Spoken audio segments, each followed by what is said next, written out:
You may already be recording, Jake, because it told me you were when It did? logged Okay. in. All right. So it's set to, okay, great. We'll edit that out then. All right. So yeah, welcome everyone to the Farm to Plate Full Network Exchange. I'm Jake Claro, the Farm to Plate Director. I use he, him pronouns. And so for today, we've got for the first 20 minutes, we have some network updates and announcements that we want people to know about. There are kind of some timely upcoming things. We'll also have a little opportunity for folks to, others who are here who have any kind of timely announcements or updates to share. We'll have a little time for that. Then my colleague Becca Warren, our food security roadmap manager extraordinaire, many other things, will be presenting a deeper dive into what's in the roadmap and some of the plans that are taking shape for implementation, and how folks can get involved if they so choose. And then I will be doing a summary presentation of highlights from the 2022 Census of Agriculture. And then we'll end with that. So that's what we have planned.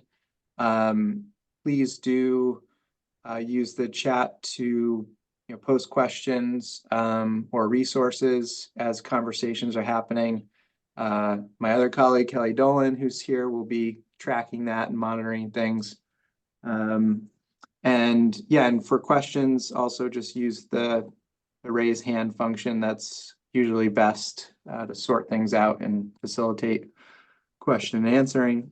And I think that's it for kind of opening and our agenda. So starting with some network updates, I'm going to actually turn to Kelly. She's going to start us off. So Kelly, go ahead. Yeah, thanks so much, Jake, and nice to see everyone. My name is Kelly Dolan, and I am the network manager for Farm to Plate and use she, her pronouns, and just want to provide a couple of key updates in terms of interesting efforts and connections that all of you may be interested perhaps in participating in over the next month or so. So one of the ones that we're really excited to share is that starting April 1st, Farm to Plate will be hosting excuse me, weekly online meetings to reflect and engage in conversation tied to participation in the Food Solutions New England 21-day racial equity habit building challenge. So some of you may have done this in the past, but this is just more of an opportunity to engage as part of a group. And so the intention is that this will help to frame a future community of practice for organizations engaged in equity-related work within the state's food system, which is really exciting. And so co-hosting that group is going to be Honora Horton, the executive director for Hunger Free Vermont, and then also Ernesto Mendez from UVM's Institute for Agroecology. I think some folks may need to mute just as a heads up here. So we'll see.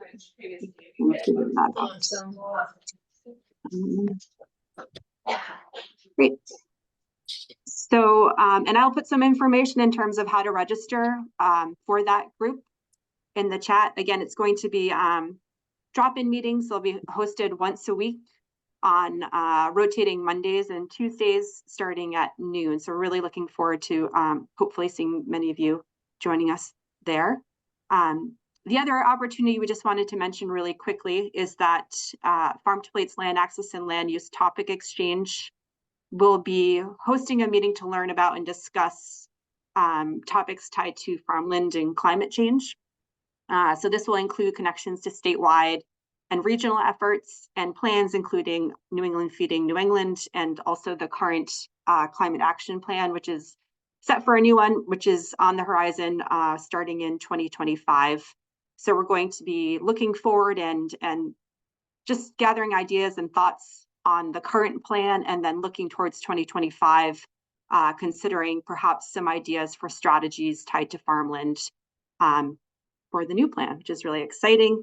And Ryan Patch, the Agriculture, Climate, and Land Use Policy Manager for the Agency of Agriculture, will be joining us in presenting.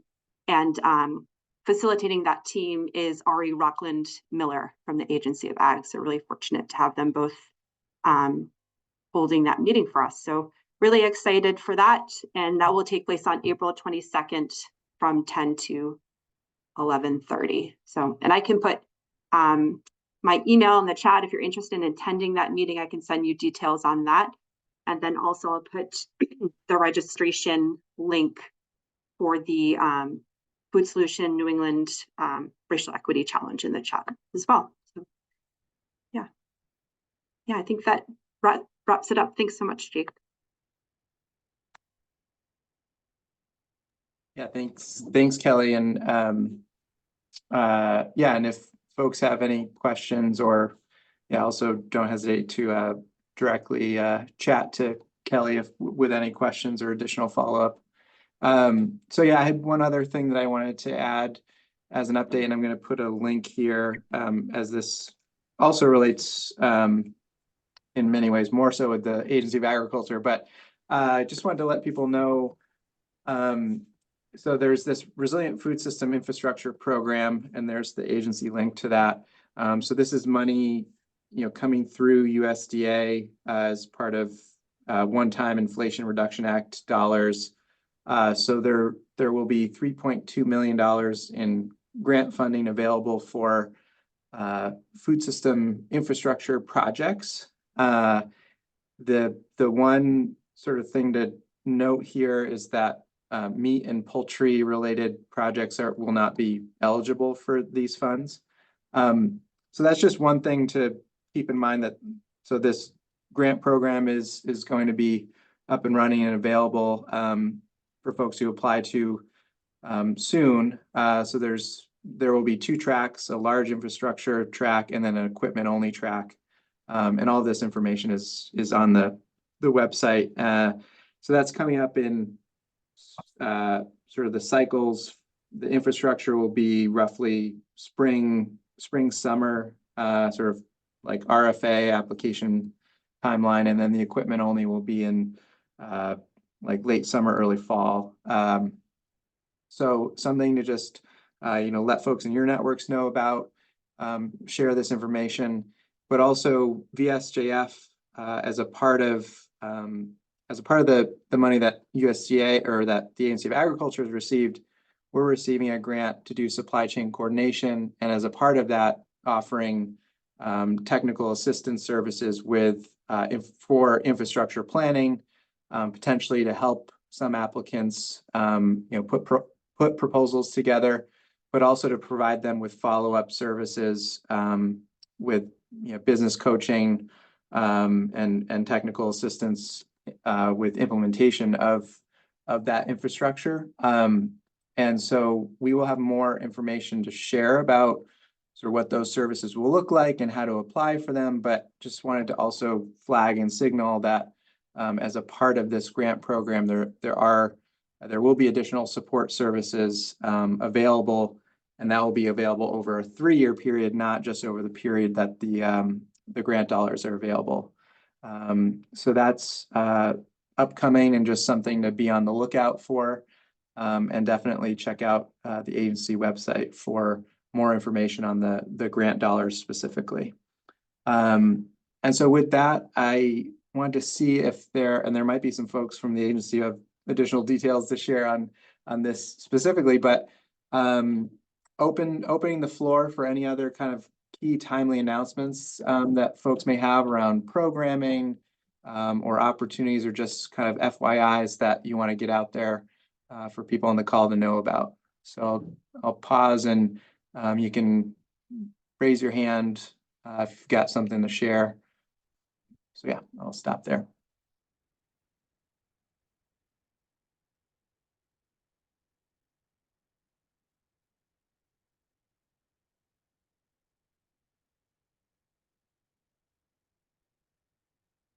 Yes, okay, we've got Sarah Kleinman, go ahead. Yeah, excuse me. Hi, everybody. Agritech is a program for rising 8th through 12th graders. It's a free summer institute or academy at UVM where kids live residentially in the dorms, and they build both innovation and agri-STEM skills in one of 3 different agriculturally focused tracks. And our application period is open for 2 more weeks. So I will put the link in the chat, and if you have access to young people, please share this forward. Great. Thank you, Sarah. Yeah, Corey Hennessy, go ahead. Hi, folks. I'm Corey, Deputy Director at the Center for an Agricultural Economy. I don't know if y'all can see me or not. But a couple of updates that we have, particularly related to infrastructure. Our Yellow Barn project has broken ground. We have our shell up here in Hardwick. And we're currently at the, we're going to be in the fit up phase soon, but we will be starting to canvass the food and farm producer communities around just like access to shared space, interest in sort of shared space. This is also going to be the new home of our Farm Connects program, which we're hoping can sort of like help expand some of our services. So if there are, if you are receiving sort of those types of inquiries, just to send folks our way, because we're trying to sort of assess how we're going to operationalize that space between, a few different interests and programs.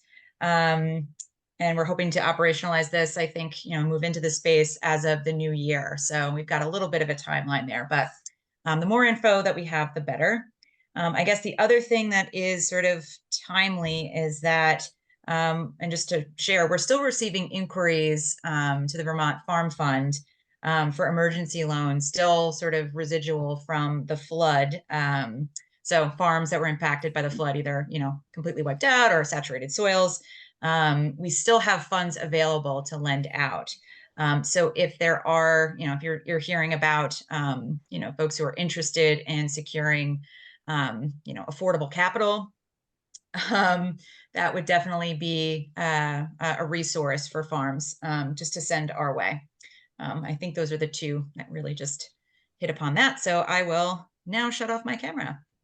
And Corey, yeah, thank you, Corey. And for those inquiries, the Yellow Barn, and just like sort of input on the Yellow Barn, with that, people sending or emailing you? Yes. And, I'm gonna put emails in the chat. Actually, sorry, I should have mentioned. Yeah, no, great. Okay, awesome. Thank you. No problem. Great. And I see Alyssa White. Go ahead. Hi, everybody. Alyssa White here. I'm the New England Deputy Director for the American Farmland Trust, and I wanted to let folks know that we have a new opportunity across New England that includes farms all across Vermont to offer them free soil health testing. I know there's a bunch of other projects that offer soil health testing to farmers, so but this is just another one to be aware of, and this is in partnership with the new ARS Food Systems Research Unit. We'll be developing a regional coupled social ecological data set with the soil health. So if you know farms that aren't involved in any of those existing programs and would like access to free soil health testing, we can offer it through this program. Awesome. Thank you, Alyssa. All right, I think we have time for 1 or 2 more. So if there's any other brave souls out there.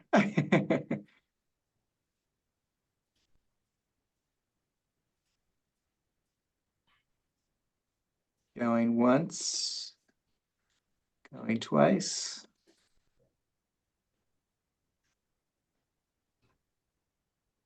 Okay. All right, yeah, thank you for all that shared, and I'm seeing there's some things getting posted in the chat. And we will, we will send out to anything that gets posted here through the chat. This will be part of the notes that gets shared out afterwards as well. So at this point, we are ready to shift over to the food security roadmap with Becca, and I'm going to make Becca co-host so she can do what she needs to do. Thanks, Jake.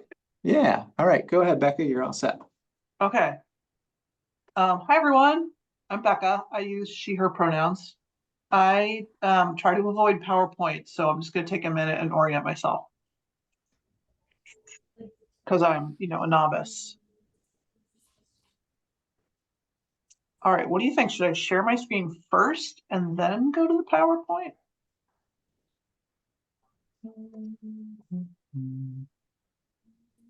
Sorry, everyone, just, have an exciting little break This is a, thing. I could play the intermission music. Yeah, but will you hum a little song? Um, Okay, now I see. Okay, so I have to, sorry, Jake and I were talking about this at the beginning. First, I have to share the screen and then I put up and the then PowerPoint. start it, yeah, okay. Okay, here we go.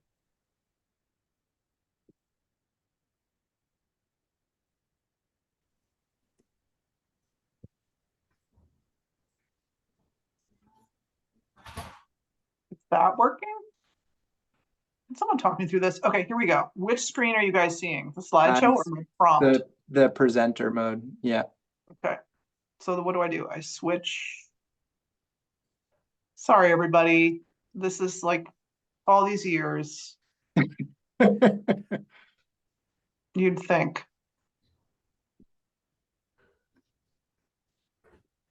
Also, how do you practice this when you are? Oh, I hope everyone's enjoying this.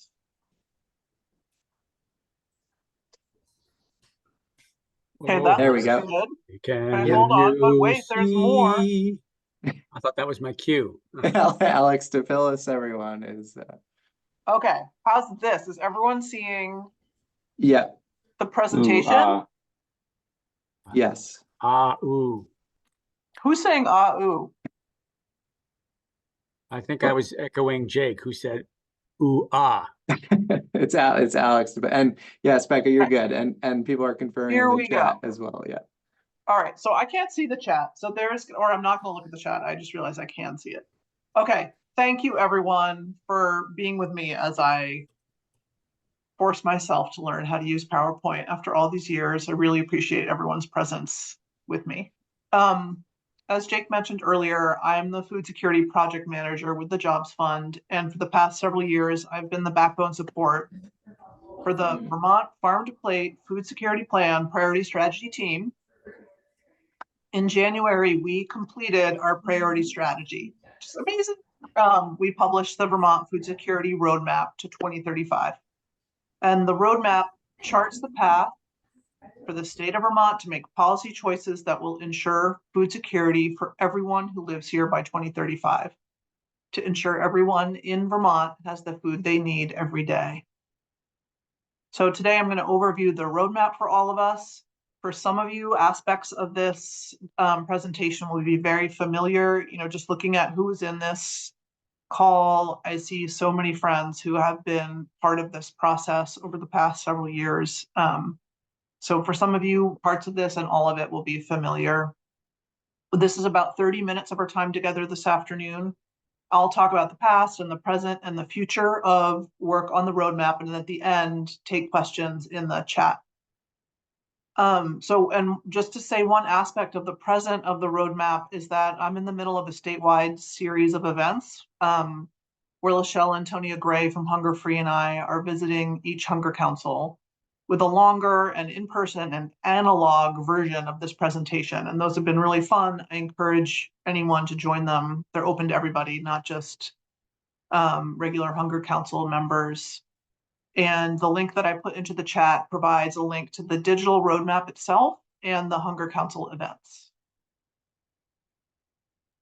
So we've been really inspired by the Land Access and Opportunity Board providing touchstones as they lead their presentations that we were witnessing in the State House. And so we were inspired to create our own version. Just want to thank the board. And so we remind ourselves to listen generously and speak truthfully with our hearts and minds.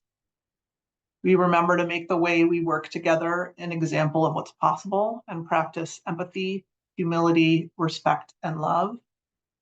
And we remember that we are already on the road to food security in Vermont, and that there is a role for every one of us, and that it will take every one of us. So we were able to develop a Vermont food security plan because multiple state strategic plans, including the network's very own Ag and Food System Strategic Plan, called for the development of a statewide food security plan. And of course, making a food security plan is one of many strategies that were in these plans, but it was prioritized, I think, because of a variety of reasons. We were in the middle of the pandemic, or at the beginning of the pandemic. The daily crisis of food security was increasing across the state. And so when these plans came out, there was a real will at all levels, for lack of a better word, to make a shared approach to food security that was really holistic.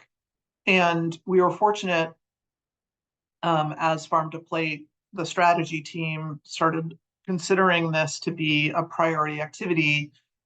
We were supported by friends at the Department of Health and the Agency of Agriculture with funds and staff time, several foundations, by state primary care, and undertake a statewide input process and research projects to prioritize this priority strategy.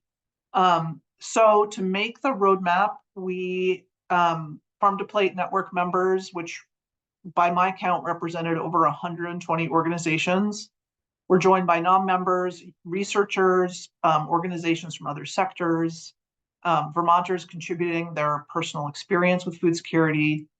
And together we designed and then together implemented, people were involved in different ways. We implemented a statewide community engagement effort to gather the successes and obstacles experienced in Vermont by Vermonters. And we had a framework that we were using to consider what food security is, what it would look like when we had food security in Vermont, and we were using the United Nations definition of food security. So that is that food security exists when all people at all times have physical, social, and economic access to sufficient, safe, and nutritious food that meets their dietary needs and food preferences for an active and healthy life. We, I think, enjoyed using this framework or appreciated it because of all the different aspects of it, but highlighting today, I want to say, thinking about all people, which helped us prioritize solutions that would be focused on people who the Department of Health has identified as most impacted by the lack of food security in Vermont. And this is people who identify as Black, Indigenous, people of color, people who are LGBTQIA+, people living rurally, people living with poverty, and people living with a disability. So as we were preparing all of our outreach at food shelves and farmers markets in every county, at hunger councils with farmers, all different types of people, really looking at all people, and then also being able to call in the idea of at all times. So not thinking about an individual and their food security in one day, but thinking about our communities and our food security at all times, even when we are facing floods, pandemics, and other impacts that we're seeing as we move into climate change. So we had about 600 people who gave opinions and solutions for creating food security in Vermont. So this slide illustrates two things. One is the questions we asked, and then the major themes you'll see in a minute. And the other, this slide and the next illustrate that I like to experiment with PowerPoint features. So you can see that we asked these questions or variations of them, and these were the major themes that came back from people across the state. We also asked what needs to stop happening, and these were the very unsurprising and very emphatic things that need to stop happening in order for us to create food security. So, as I said, we had a ton of information from hundreds of people across the state. I've looked at the feedback data many times and been part of many, many conversations about how to create food security in Vermont. And I want to share that it is completely clear from the data and from all the conversations that I had that we have a real will and vision and desire to create true and permanent food security in Vermont. So there's no doubt in my mind that we have the will to do it, that we have the power and the vision to create food security as represented by this exciting slide, which shows that when we consider all the holistic components and work together, we will be on the road to food security and we will achieve it. It is difficult, we find, to keep this in mind, this belief that I can see from everything that I've read over the past 3 years coming from our neighbors. We want it and we believe it, but we're submerged in the daily work we're doing to cope with the parts of our food system that are broken. So every time that the group of us who have been working over the past few months on finalizing the roadmap, we get together, we pause and we imagine what it will be like in 2035 when everyone in Vermont has the food that they want and need every day. So I'm gonna lead you in practicing picturing that day together now. We're gonna do a visualization. Everybody ready? So you can turn off your video to be more comfortable if you like. I'm going to ask you to close your eyes, or if you're not comfortable doing that, you can just gaze upon this beautiful photo of my road in Heartland. Make sure that you're comfortable. Sometimes it means having both feet on the floor, making sure you're comfortable in your chair. You're going to take an inhale and an exhale. And just breathe in and out again and feel yourself where you are, in the place where you are. And feeling yourself in that place, we're going to cast our imaginations forward to the New Year's Eve day of 2035. So it's December 31st. You're going to picture yourself on the morning of December 31st in 2035. So where are you on that morning? What are you wearing? Are you in your pajamas? Are you at work? Getting dressed? Are you with anybody? Drinking your tea or your coffee or exercising? And for a minute on that morning, you pause and remember and reflect that everyone in Vermont has food security that day and climate resiliency. And our agricultural sector is thriving and providing for our people. Because there's food security in your communities, you have seen changes in how people are able to live their days and make their choices. You know that hidden hunger does not exist in Vermont anymore because we all have the food we need. And we all work together in our mutually supporting roles to create permanent, equitable, Vermont-grown food security for all.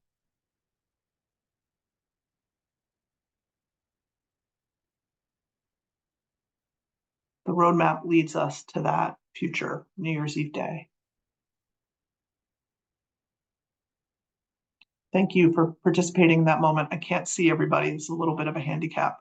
We're going to pull back from the future and come to the present and just briefly go over the goals that are in the roadmap. You all have access to the digital copy. You can be exploring on your own the details, and we can talk about them too when I finish this slideshow. The roadmap's organized under 3 goals. One goal area, which is represented here on the bottom because it's the basis of creating food security, is that government ensures food security for all in Vermont. The roadmap takes the position that the government can make policy choices to create food security for all in our state. Another goal area is that Vermont farms have the resources to be resilient. And then our third is that communities have the tools to support food security. And then under each goal area in the roadmap, starting on page 15 and carrying on to the end, each goal area has an objective, about some of them, like there's several objectives under each goal, and under each objective, we lay out the reasoning for each objective, how it's going to lead to food security, and then provide between 2 and 5 strategies to reach that objective. And all of those goals, objectives, and strategies spring out of the community feedback, or they already existed within our ag and food system strategic plan and were affirmed by the food security community feedback process. So the strategies represent a mix of approaches to reach food security. There's state roles for state and local governments, organizations, businesses, communities. Some of the outlined strategies are already underway, and I'll talk about a few of those, and others still need to be initiated.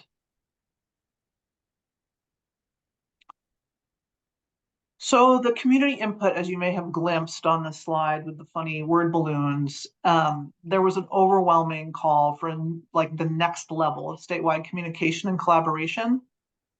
And so this diagram shows what we're recommending in the roadmap for collaboration and communication in terms of entities in the state or groups. And this is a task for 2024. As sort of one of the first parts of implementing the roadmap is to form these formal and informal entities. Particularly this year, we're focused on the green and pink circles. So people most impacted by the failures of our food system must lead and inform this work. And so the participation of local communities will be necessary to create equity and justice and be effective. And that's this pink circle, which is at the bottom, to show its importance, again, to be the basis of this work. And the roadmap recommends designing and then replicating a multiracial diverse entity for ensuring that affected communities and all the regions of Vermont are represented and consulted, can engage their towns and communities in roadmap fulfillment. Here we're calling these entities community-based councils, planning that they will hold government and food security coalition accountable to the incredible community-based work that is the basis of the roadmap. And it's possible that the hunger councils supported by Hunger Free Vermont may transform to become these entities.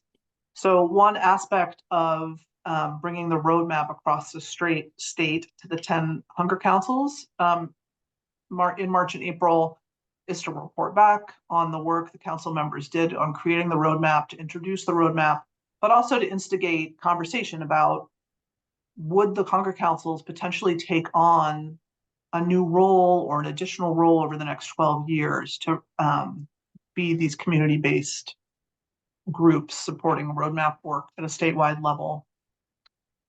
Also, is clearly over to achieve food security by 2035. It's the Vermont legislature and the administration must commit to the policy and funding priorities outlined in the roadmap strategies. Here you can see a reference to some structures we're recommending. And then we're also establishing a statewide food security coalition to support roadmap implementation. So this is something I thought everybody would be fairly interested in this conversation. So the food security priority strategy team, as I love saying, has accomplished its goal of creating the roadmap. So we are considering forming, or we will be forming, a new type of group and a new group, a coalition, the Vermont Food Security Coalition, to take on the implementation of the roadmap. So in terms of the Farm to Plate Network, this is a new group type of a coalition, and we'll be working as Farm to Plate staff and with the steering committee to figure out how that works within the network structure. But the message I really want to share with everyone today is that this coalition is in formation, as are other aspects of roadmap implementation. So to be transparent, I wanted to list who is part of the provisional coalition. And it's these organizations who happen to be involved in the final phase of writing the roadmap and then got incredibly excited about implementing it, aligning their work with the roadmap, working in coalition. So what we consider, now when I'm saying we, this is the sort of provisional coalition group, we consider our work this year to be building enough structure in the coalition that others can identify their own interest in joining the coalition. So It's a little bit of a build it while we're driving process this year, while we're working on policy work in the State House, which I'll share in a minute, building provisional structures for the coalition, and then hopefully welcoming new members, adjusting and affirming shared agreements in terms of coalition work, building out a 3-year activity plan for roadmap activities, and raising the resources we need to create the roadmap and to create food security and stay on the road. So I mentioned that we've been doing some work in the State House. So there's no beginning date on the roadmap. We're already on the road to food security in Vermont, and some of the strategies in the roadmap were already underway in the State House for this current legislative session. So our small provisional fledgling coalition group has been supporting the strategies that were already on the organizational agendas for this small group. So you might have seen us testifying about these things or talking about them, and that's, you know, a very quick overview of why these items are the priority. I'm not going to read or are on the State House agenda this year for the coalition. I'm not going to read all of them because they're self-explanatory, but I will butcher what the 3 Squares Vermont agenda is. So this is, these 2 bills are similar, or they contain similar policy. So the 3 Squares Vermont requests for this year are to create a transition plan to raise the minimum SNAP payments in Vermont, and to choose to implement the option for restaurant meals for SNAP recipients in Vermont. It's like a very high level description of what that means. And then the other agenda items in the State House have been these here.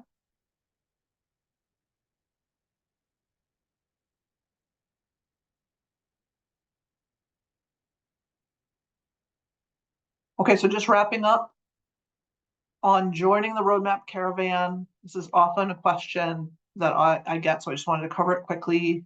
Often people are very interested in bringing the roadmap as a conversation to their colleagues or their book club or their neighbors or whatever it might be. The roadmap itself is a great, easy document to read and then bring to a discussion, but we will be creating a discussion guide to help people facilitate conversations. If you are interested in getting involved at the community level with the Hunger Council, discussions and process, Lachelle Antonia Gray is the contact for that. This is her email. I'll put this in the chat when I stop sharing my screen. And then for those who are curious about the coalition, although the priority strategy team is not really that active, the listserv for that team is still how updates will come. And so to ensure that you get news or information about where we're at with the coalition, that would be joining that team and getting on that listserv. Okay. That was it. That was fun. Okay. I want to remove, oh, you spotlighted me. That's not what I want to see. Okay. I am like so excited for questions and to hear what people are thinking. Ooh. So does anyone have any questions? Yeah, Becca, there looks like Michael Fernandez asked one via the chat. And I don't know if Michael wants to ask that question to Becca, or we can just read it from the chat. Yeah, I'd be happy to. I mostly put it in chat so I wouldn't forget my question. On those local councils, has there been any thought of leveraging the already existing governmental infrastructure that the natural resource conservation districts represent? We already do a lot of this work. We're actually, I believe at this point, 3 of the local fund pools around the state are focusing on food security and community agriculture. And we have that pipeline straight from NRCS into the community. So I was just wondering if that had been a notion floated.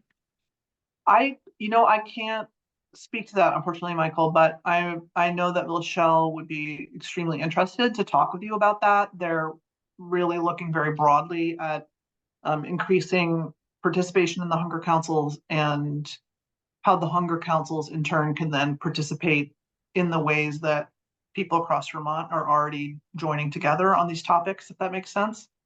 So I'm going to put her email address here in the chat, and I know she would be glad to hear from yourself or anyone who's curious with those types of suggestions, questions.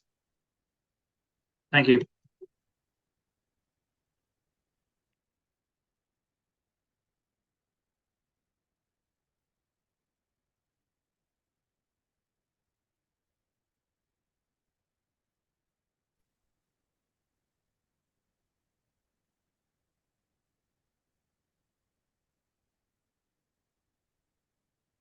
Okay, it seems like there's no questions.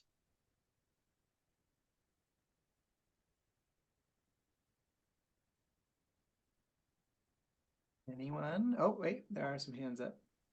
All right, Teresa. Oh, great. Once we were threatened to be shut off from questions, I said I better ask. So great work. I have to, for full disclosure, I haven't had the opportunity to really dig into the roadmap, but I was curious when you identified like the third leg of the approach stool being government. Yep. How much of that focuses on the federal government versus state government, thinking specifically the Farm Bill? Yeah. You know, as we were in the final stage of figuring out which pieces from community input would be in the roadmap, it was really recognized that we don't have a ton of control over federal policy, but really establishing a commitment to work with our federal delegation to work on the Farm Bill and other aspects of federal policy that really impact Vermont and need to shift. So we haven't talked super specifically about that recently, but it is an intention that we do establish. Other than that, though, it's mostly focusing on Vermont state government. Great, thank you. Thank you, Teresa. Eric? Hi, thank you so much. I'll lower my hand for doing this. And just thinking about the programmatic touch points that you named in terms of connecting the dots with advocacy, some of them squarely focus on the theme that the roadmap addresses, others to more general and broad-based funding. And I was just curious if there was also a conversation with the programs themselves about how the roadmap and its goals might impact the programmatic design of the way those broader programs deploy their funds. I would say that what you're talking about is a level of detail that we really need to dive into as we prioritize activities and then think about what data, what information, what conversations need to happen to become more specific. If that makes sense, does that seem to answer your question, Eric? Yeah, it sounds like a stage of development answer and yeah. Maybe in the future. Yeah, I can say that though we have no money, the priority strategy team focused on financing for farmland access is enjoying using the strategies in the roadmap focused on related issues to inform our work plan for the year. And we would be happy to hear from the folks who help to think through what those strategies might be at a future meeting. So yeah. I like this connecting the dots impulse that you folks have, and we're trying to do it with our little node within the network. Yeah, and I think that's a great point, Eric. I think, during roadmap development, the priority strategy team was in conversation and offered opportunities for input with a lot of the other network groups. And I think now as we scaffold implementation, we're going to be looking back into that question of, okay, looking at all the impactful groups within Farm to Plate and the shared work we're already doing. How does then this new sort of sub-document of the strategic plan then influence and rework into the other group projects?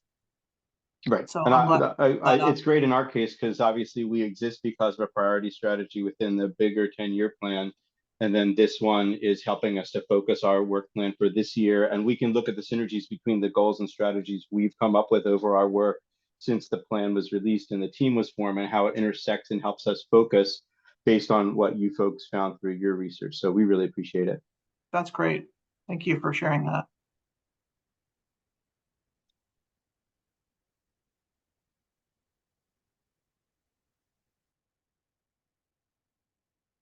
more questions before we switch to census? Everyone's hopped at the census, Jake, I think. They're ready. All right, great. Thanks everyone for listening, and I'm looking forward to our continued work together on this. Yeah, thanks, Becca. All right. Yeah, so shifting, this will be a different type of content to be shared because I'm going to share a lot of data. So get ready, folks. Kind of shift your mindsets here. Yeah, so let me just get this set up on my screen. Go through the same process that Becca just went through. Yeah, Eric had a suggestion in the chat. He says, what do you say back here? Share only the PowerPoint app. Oh, I see your screen. There we go. Okay. Do folks see? Now I'm seeing presenter view. Yeah. Okay. Let me just switch this over. And I see that you had no notes in there. Curious. Yeah, I don't. Yeah, I don't. Yeah. Which I'll. It's on his cuff. I can. All right. Can people see that? Yeah. All right. Great. So, yeah, so I'm going to share with you all some highlights from the 2022 Census of Agriculture, which came out quite, or was the data was released quite recently. And everything that I'm going to show now, the intent is to have a dedicated page on our website that will have this data available through our Tableau software, which makes it a little more interactive. And yeah, and just that we will have this constant kind of reference for people to go to look at key elements of the census data, both for 2022 and over time. And as you'll see in the presentation here, I've, for some of the data that I'm sharing, I'm looking back, multiple years, multiple census years. So that will be a resource available on our website.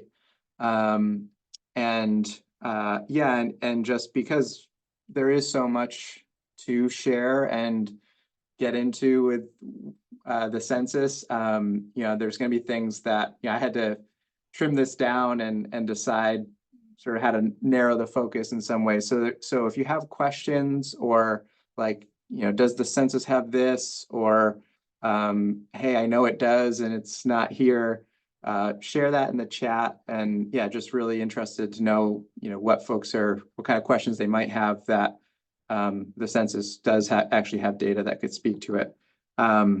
So yeah, so there is a lot of data I'm going to share, but there's also a lot more that the census has that I'm not getting into today. So that's one thing. And then just the other thought that as I was putting this together is, because it is a lot of, there's a lot of data here, I'm trying to think about the people, the landscape, the actual lived experiences that are behind the numbers of this. And so I don't have nice pictures, showing that connection, but just, yeah, kind of add your own kind of stories and perspectives to what's being shared here. And I find that helps bring it to life a little more, because it is going to be a lot of numbers. All right. So with that being said, I'm going to get going here and hopefully the slides will progress. Okay. So did the slides progress for folks? Okay. All right, awesome. So starting at just a very high level, general level, number of farms. So in 2022, census recorded 6,537 farms.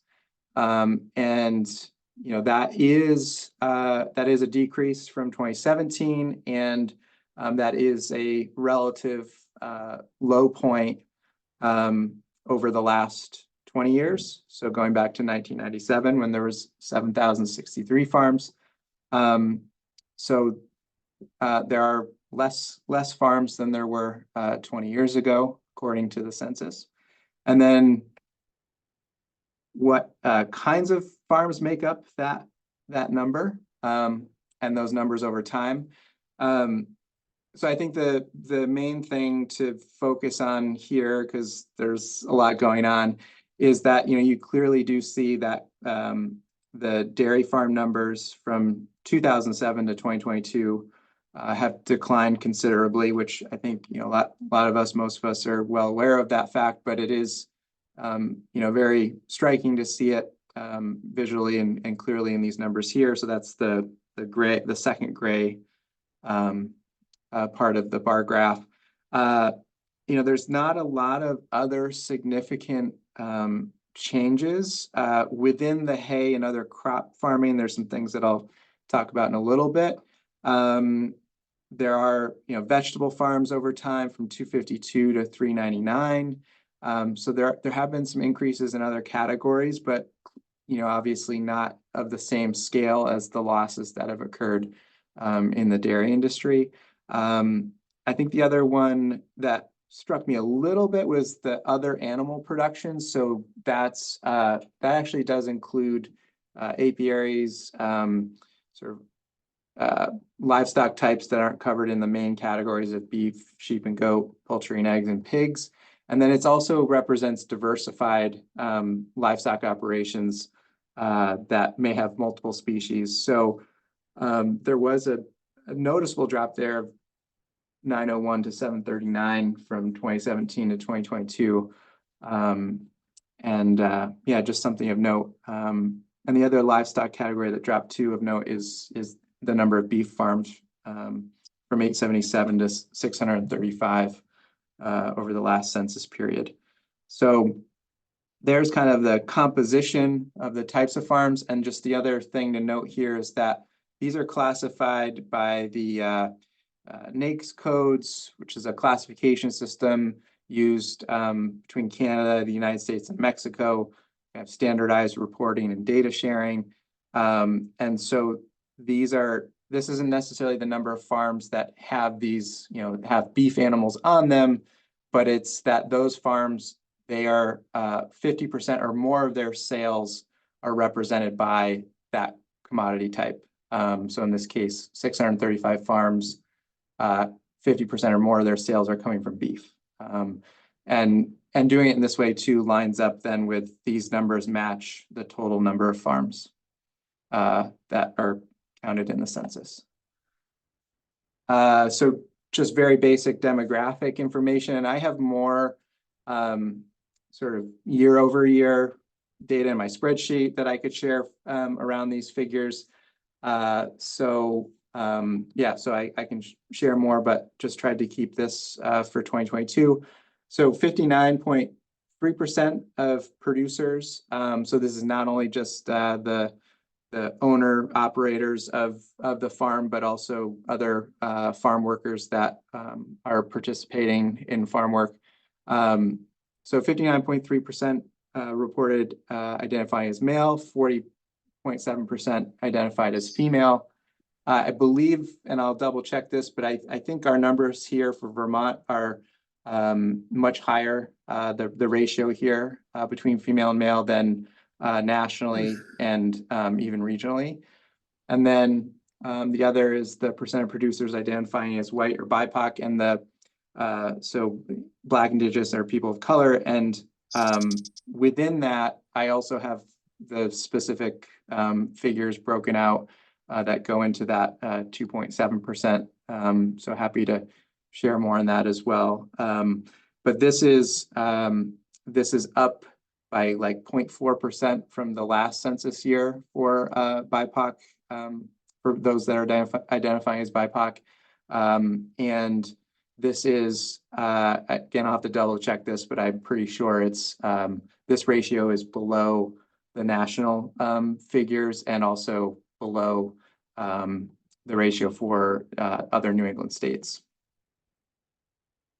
And then average age over time.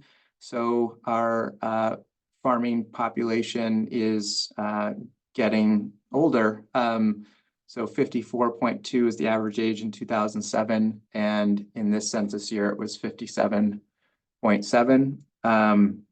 So something to think about there, and clearly, a lot of succession implications to an aging farming population. So those are the kind of basic high level, some demographics and number of farms. So in terms of like land base and land use, we've got a couple slides here that are going to cover that. So just at a high level, macro level, the total number of acres in farmland has decreased since 1997. You can see that it's a 10.8% decrease since 97, a 6.2% decrease since 2012, and a 1.6% decrease since the last census year, 2017. So 1,173,000 acres of farmland in Vermont as accounted for in the census. And so what's actually, what types of production are actually happening on those acres? So this is from left to right, and this is so each commodity or commodity group, the number of acres in production, and by census year. So you can see the trends by the commodity type, and I put the figures for the 2007 and then 2022. So you can see kind of the comparison of numbers from over that span of time. And they're also organized by largest acreage to smallest acreage by commodity group for 2022. So dairy has the most acres in production in 2022, and pigs and hogs has the least. And I think it's, again, just there's some things here to kind of call out, so that the dairy acreage decreased by 36.9% since 2007. Other crop farming acreage increased by 110%. And this is one that there's maybe people on the call that kind of know more behind the trend here. But this is not hay acres. This is, and this is not grain or like wheat. This is rye, oats, or more diversified cropping, where none of the cropping acreage, none of the specific crops make up more than 50% of the sales of that farm. So either there's some diversification of cropping, of feed, kind of feed production happening. That's one thought, and I can't think of any other actually. So just that's an interesting trend here, because the hay acreage in turn has decreased. So it's so there's feed production going on that is potentially just more diversified than it was in 2007. And just some other, the oilseed and grain acreage has increased, and the vegetable acreage as well by 63.2%. But I think one other thing to really pay attention to here is that, a lot of our acreage is devoted towards, in some form, animal production, whether that's, raising livestock or feed for livestock. And then, produce and other categories make up a much smaller percentage of that acreage. And then you can also look at this by land use type. And some folks already know this, but this is sometimes a surprise for others, is that when you look at the land use type of what is classified as farmland, the majority of it is the land use is actually in woodland.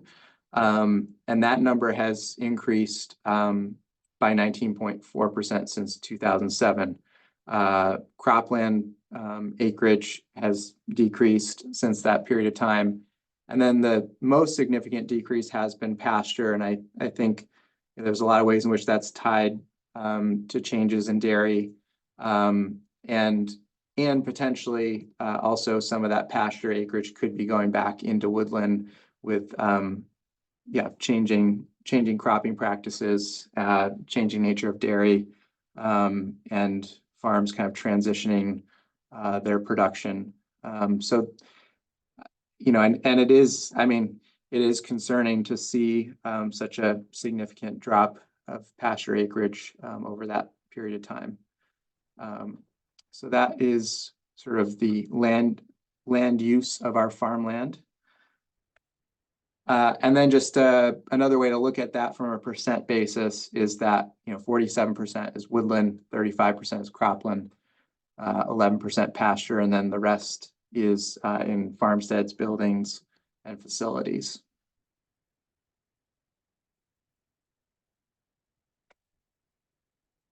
All right, so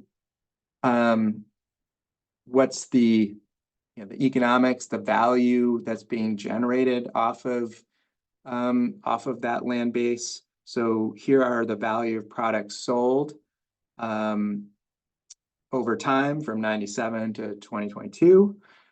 This is not adjusted for inflation, so just putting that out there.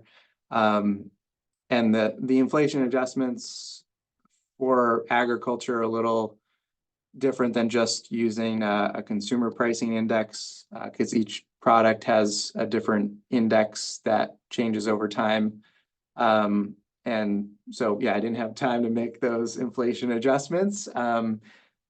But you know, the sort of the nominal value of sales has increased substantially since 1997. So for the first time ever, the value of products sold by farms in Vermont eclipsed the 1 billion mark. So these are in thousands of dollars. So you know, in 2017, that number was $780 million, and now we're at $1 billion of value of products sold.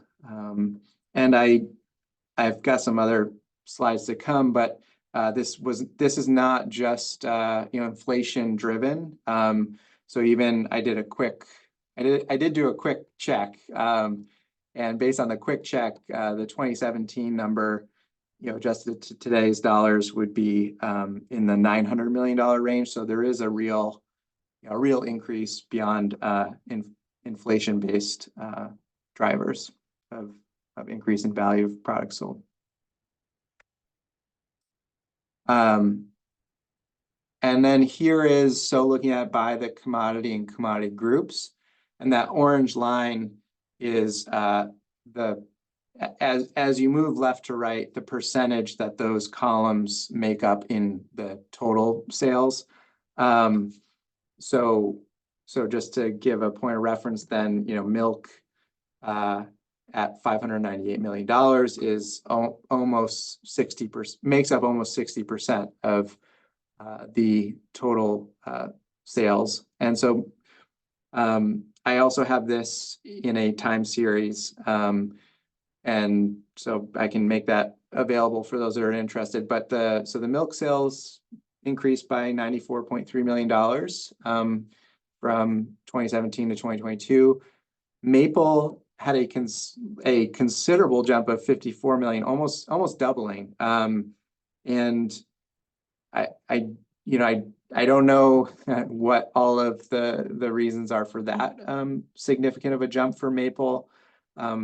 But yeah, that was something that really stood out, because it's 112 million in the census this year, and it was 50-something million in the previous. Vegetable sales as well experienced a 70% increase from 2017 to 2022, which was, that's a considerable jump. And poultry and egg sales nearly doubling too. So we are seeing, some of these other commodity group types with some considerable jumps in the last from the last census period. But still, nothing nothing approaching the scale currently of milk sales. And maple being, you know, the only other commodity type that now has eclipsed $100 million. And I have some images too of like produce, kind of a more narrow look at some of the growth over time, as well as some of the other livestock types.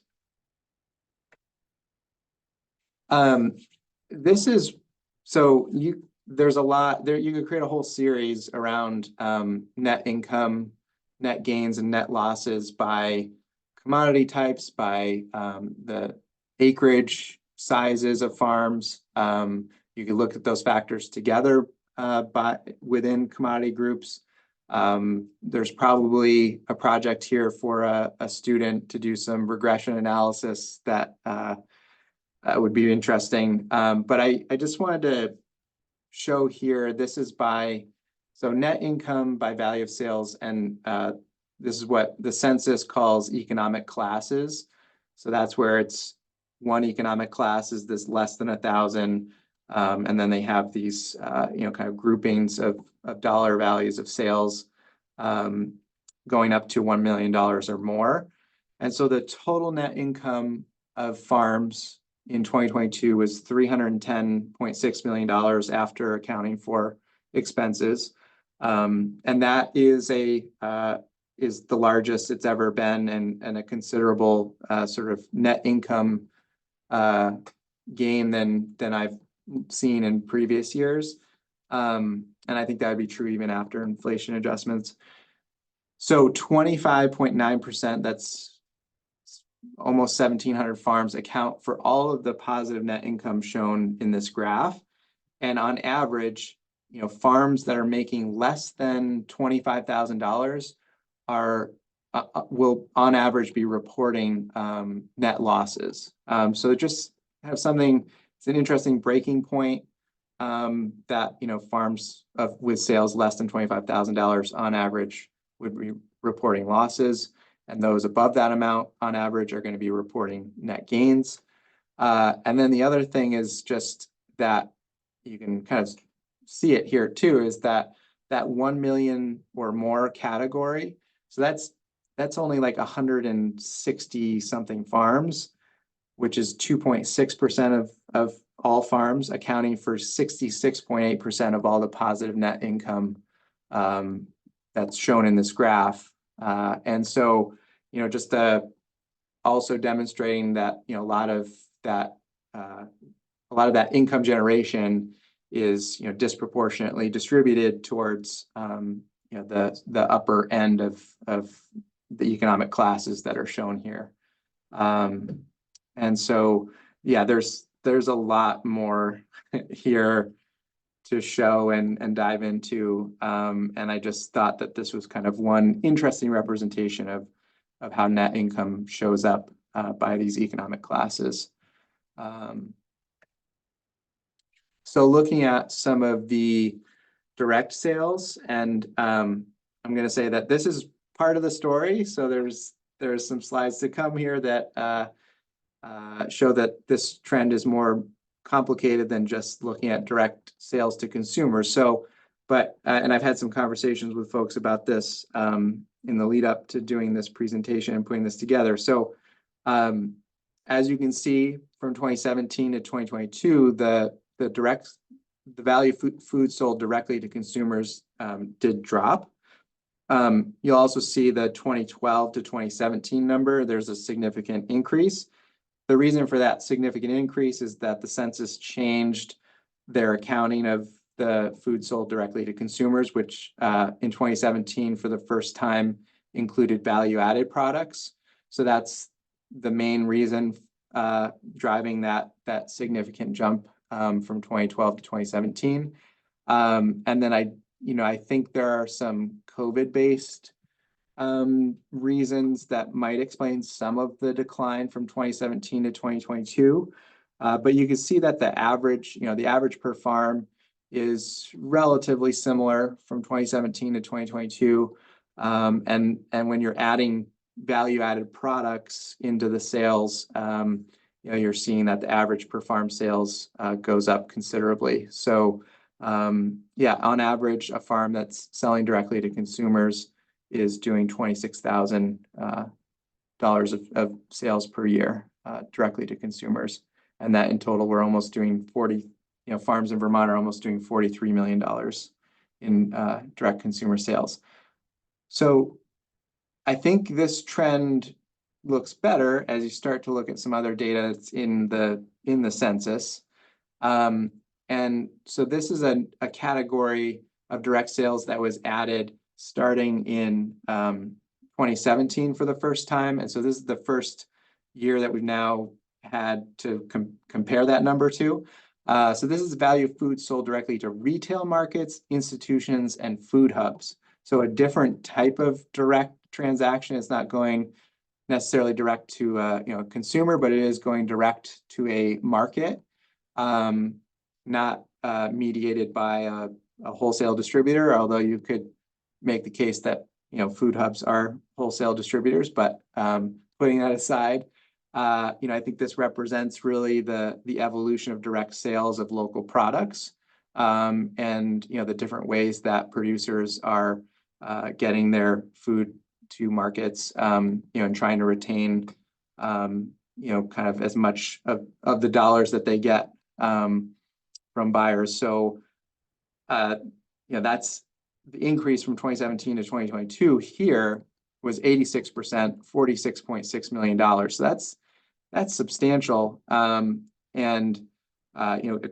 now $100 million of these direct sales to retail markets, institutions, and food hubs. And, I think too, that this is in ways an evolution of farms and their direct sales of where, farmers markets and CSAs, farm stands, allow for a certain type of growth to happen and establishing a market, and allowing a farm business to mature. And then I think, I think that acting as a basis now for more than direct sales to retail institutions and food hubs from those farms. So I think there's just a more complex dynamic of direct sales happening now than there was, in 2017, or even going back even further to 2012 and 2007. And when you put those together, then, the direct sales goes from 104 million in 2017 to 143 million in 2022. And so I think this is just something to continue to pay attention to in time, and to see how these direct sales numbers evolve and change. And to try to understand too, is there kind of a plateauing of direct to consumer based sales, and the new market opportunities for direct sales is to kind of retail institutions and food hubs. And there it is.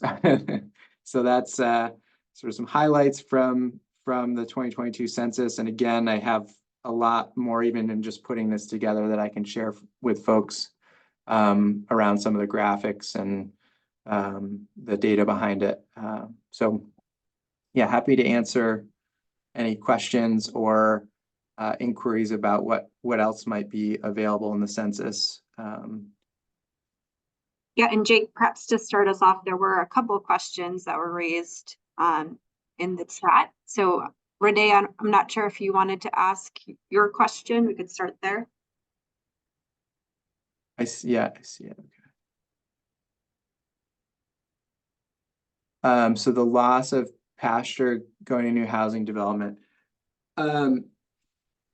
Yeah, there might be some ways to look at. So I know like American Farmland Trust has put together reports around farmland loss due to development. I don't know if the data behind that is looking at the farmland use type that's lost.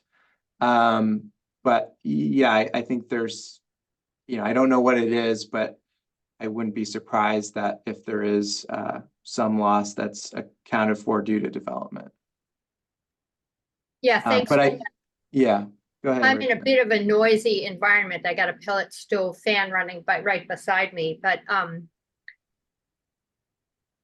that question came to mind because I've been listening to the discussion about conserving land for ecosystem resilience in direct opposition to the drive for housing, minimizing regulations to accelerate housing. And so far, I have not heard any conversation about food security in that conversation. Mm-hmm. Yeah. That's the origin of the question. So thank you. Yeah.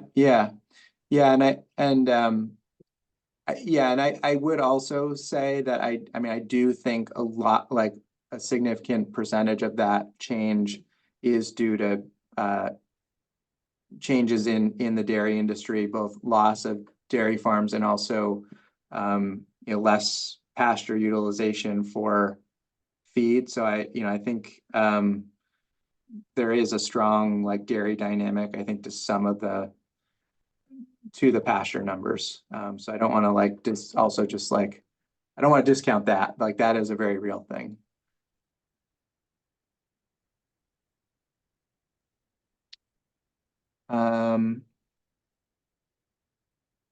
I believe Eric had a question as well via the chat, Jake. Eric, Yeah, did I have a question? so so I alluded to this a little in my I did do a quick check using the consumer price index as a inflation adjustment, and not all of that increase, because I was thinking like, is this value basically driven by inflation of prices? And it's not wholly inflation is not wholly responsible for that increase. So there was an increase in sales beyond just the impact of inflation from 2017 to 2022. But yeah, inflation does make up probably a good portion of why that increase was as large as it was. Yeah, and what you've described would make it relatively straightforward to separate out what is the inflationary gain and what is the actual market gain. What I was saying was a little bit different, which is that I'm assuming that your curve sort of jumped from a 2017 number to a 2022 number. Is that correct? There's no granularity. That's correct. Yeah.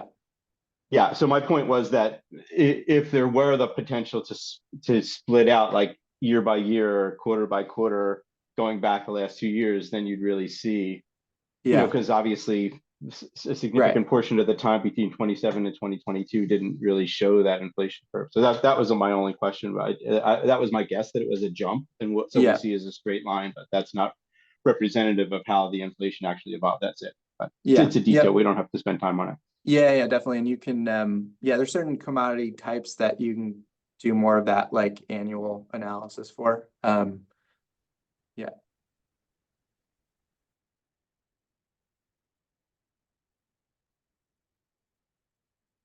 Any other questions, wonderings around the census?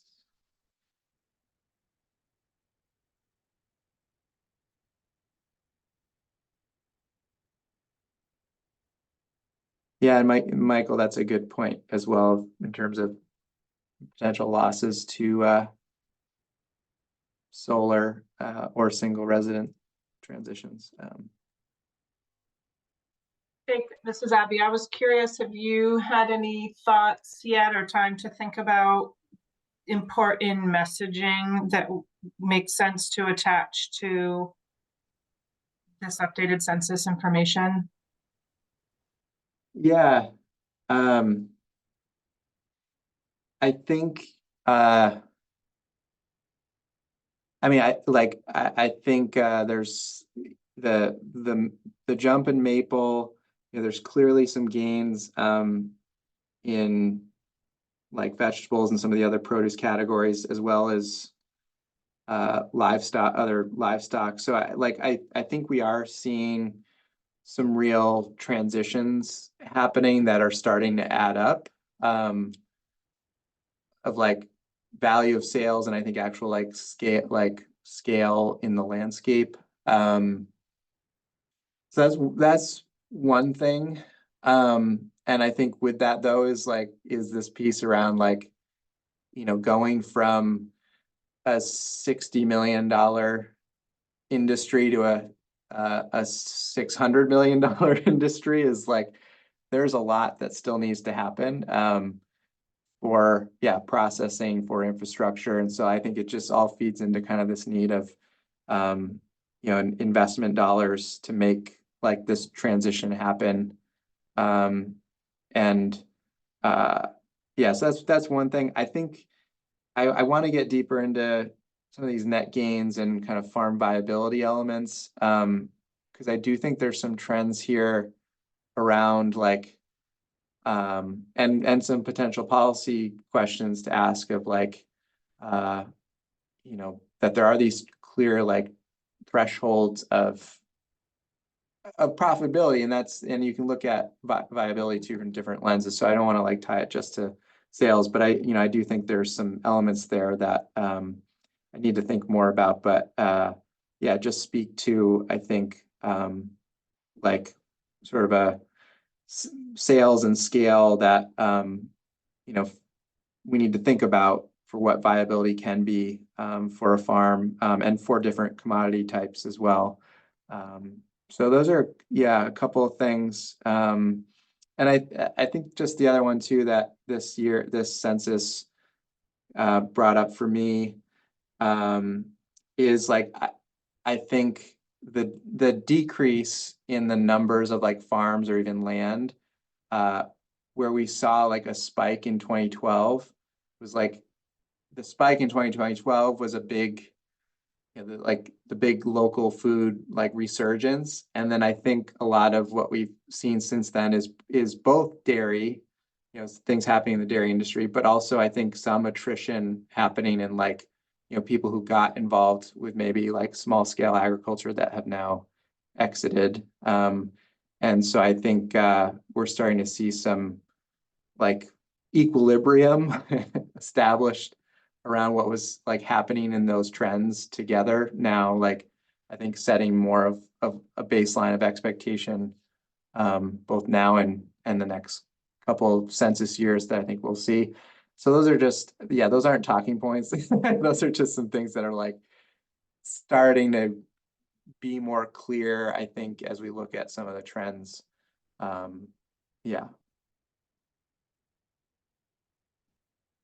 So, and I think the other one is like, farming is a $1 billion, it is producing $1 billion of sales now, which is nothing to scoff at. So it's not like, I think the other thing too is like, agriculture is not going away in Vermont. Like there are ways in which it's very strong, and like, we just need to continue to find these ways of like how to support this evolution and change, and what's happening, and what has been happening over the last decade.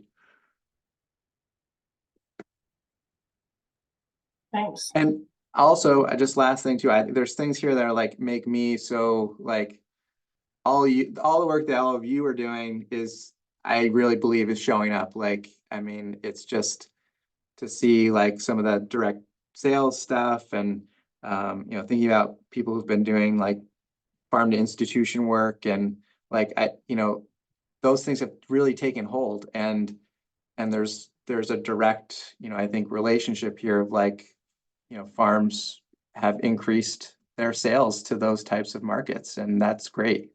So I think there's some elements here to take out that are like affirmation of all the work that everyone here's been doing. So thank you, and I think it's kind of a message of like, let's keep up the great work and doing what we're doing.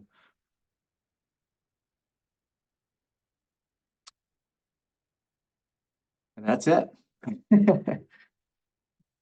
Woo, yeah. All right, yeah, so we're gonna end 3 minutes a little early here. Again, if you have questions or interests in other stuff that might be available in the census, let me know. And this will be available on our website in time. And then, yeah, join the Racial Equity Challenge. Starting next week. Land Use and Land Access is going to have a great climate-oriented meeting coming up. So just yeah, stay plugged in, and lots more to come. So thanks, everyone.